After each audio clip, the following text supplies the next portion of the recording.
In one of the previous videos, we were looking at how to use your calculator properly. And what you may have noticed is in a lot of times we put in information in the form of 1.23 times 10 to some power, so like 10 to the, let's say, 5th power. Okay, so in this video, what we're going to do is explore what this means in the context of real numbers and why it's useful for scientists. So this form is known as scientific notation.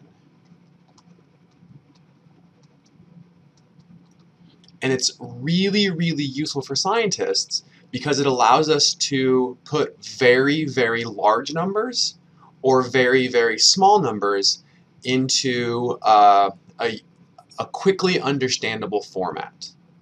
Okay, so for example, if we had a number like 1, 2, 3, 4, 8, 6, 0, 0, 0, 0, 0, 0, 0. Right, so this is a really large number.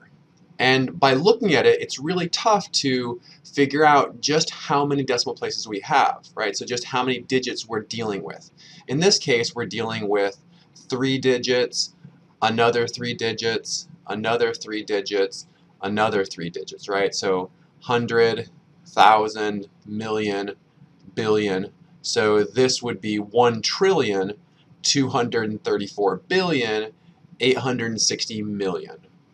So looking at it, it's tough to figure out that this digit is trillion. So what scientists have done is come up with a much more convenient way of writing this really large number. Okay, so what we do is we recognize that the decimal point is positioned here, and basically we just count over. So 1, 2, 3, 4, 5, 6, 7, 8, 9, 10, 11, 12 places. So there's 12 digits, 12 numbers between the position of our decimal place and between the first and the second number. So in this case, we have 12 digits, so we can write this in scientific notation as 1.23486 times 10 to the 12th.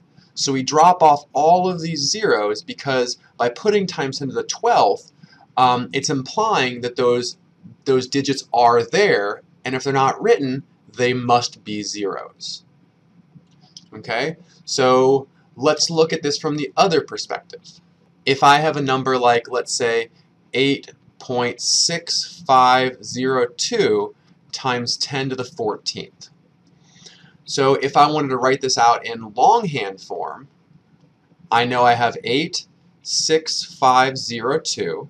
Okay, so starting at this position right here, I move over 14 positions. Okay, so to the 2, that's 1, 2, 3, 4 positions. So we're at 4 here, which means we need to add on another 10 zeros. So 5, 6, 7, 8, 9, 10, 11, 12, 13, 14 digits, and my decimal point actually goes here.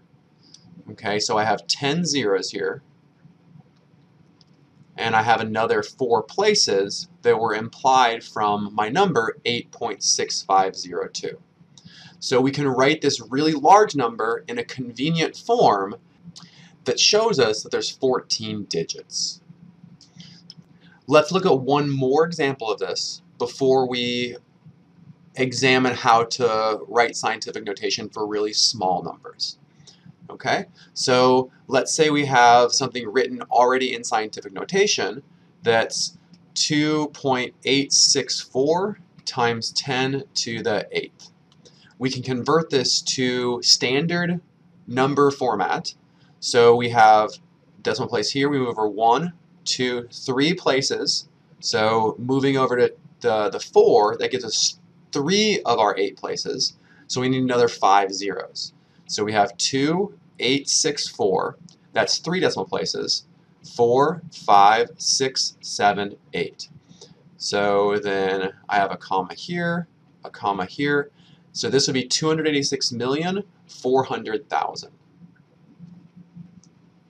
Okay, so as I mentioned before, we can also use this scientific notation to deal with really small numbers. So for example, if we had our 2.864 times 10 to the negative 8th.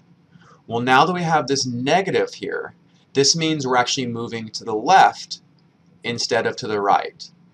Okay, so what I see here is I moved over 1 position, 2 positions, 3, 4, and I need to move another 4. So 5, 6, 7, 8. So I would have 0.00000002864. So in standard notation, this would be 0.00000002864.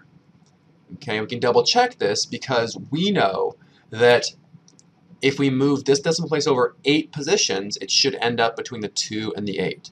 So 1, 2, 3, 4, 5, 6, 7, 8. So 2.864 times 10 to the minus 8th. Let's try one more. Okay, so what if I give you the number 0.000824? We can convert this into scientific notation. So in this case, I take my decimal place and I move to the right 1, 2, 3, 4 positions. So I have 8.24, and I move the decimal 4 positions over, so it's times 10 to the minus 4th.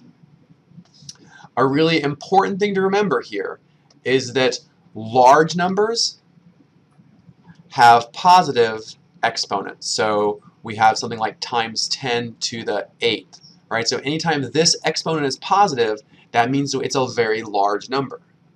Anytime your exponent is negative, then that means we have a really small number.